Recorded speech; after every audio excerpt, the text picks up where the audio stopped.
Thanks for stopping by my Teacher Pay Teacher Store. This is Algebra Help Desk. I'm Jason McClure, and this is our slide deck on verbal expressions.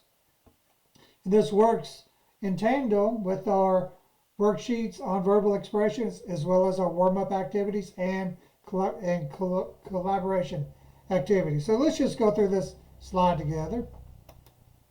So we start off with learning objectives. You've got two different learning objectives. And now the worksheets, we have three different levels. We've got entry, emerging, and expert. The entry and emerging, the first learning objective here works perfect with that. Students will be able to translate verbal phrases. On the expert level, that's where we're going to evaluate algebraic expressions, which is a step further than that first learning objective. We also have two I can statements. I know some schools, they like learning objectives. Some schools, they use I can statements. You've got them both.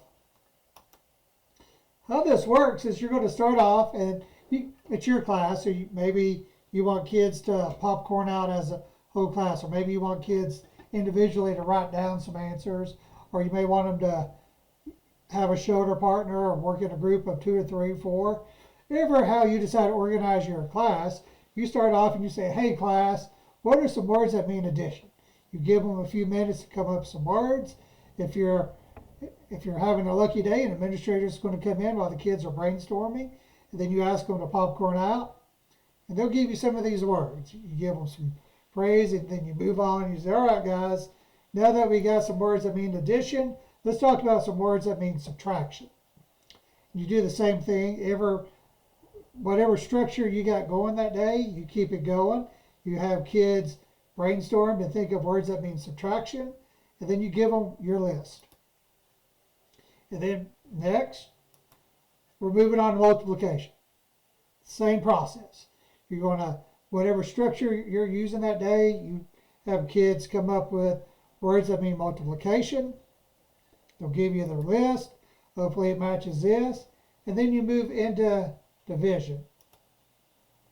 So again, same thing. Words that mean division. And you'll get these words here.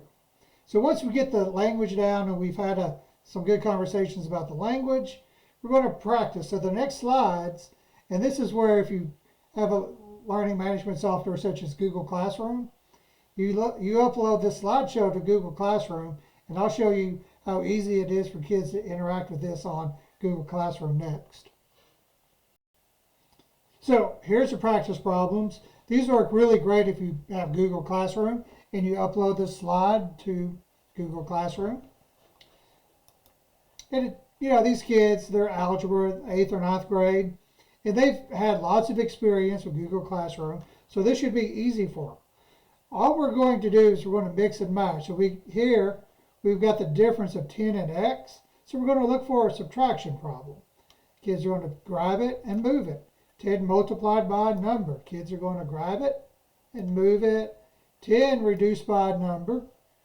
Here we go. We're going to pick it up and grab it. 10 divided by x. Where is that at? Over here. The quotient. Well, quotient means divide, so we're going to move it. So these are just real easy. Sum of 10 and x. Notice sometimes we use the variable name, x. Sometimes we say the number because we want to get kids used to the math language here and knowing that variables are actually unknown numbers. Next slide, just so you can look at it. 8 less than an unknown value. We didn't say 8 less than x, because we want to get these kids to thinking. The product of 8 and a number. Could have said n, but I said number because once again I want to vary the language. But I still want to use mathematical language because we're trying to get these kids to think a little bit deeper, a little bit more mathematically. 8 multiplied by n, add n to 7, y goes into 4, and then a number reduced by 8, the sum of 7 and n, and 4 divided by a number. So, and then one more here. So the product of 2 and x added to the product of 3 and y. 6 multiplied by the product of 2 and x.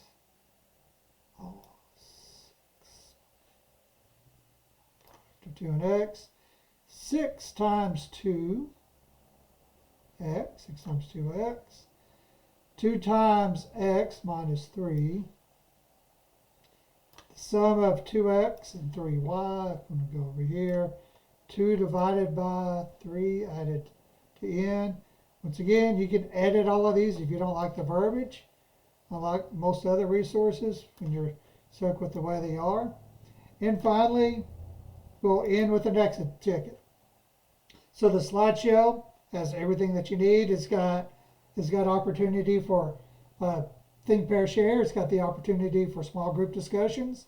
It's got the opportunity for individual work, just whatever needs that you have going on. It's got an exit ticket, and it's got some student reflection questions. So if you're, for whatever reason, you've got time at the end of the class, you can have a good classroom discussion, and this is early enough in the year to where you can really train your kids to think and talk mathematically. If you have any questions, just ask and I'll be glad to answer them.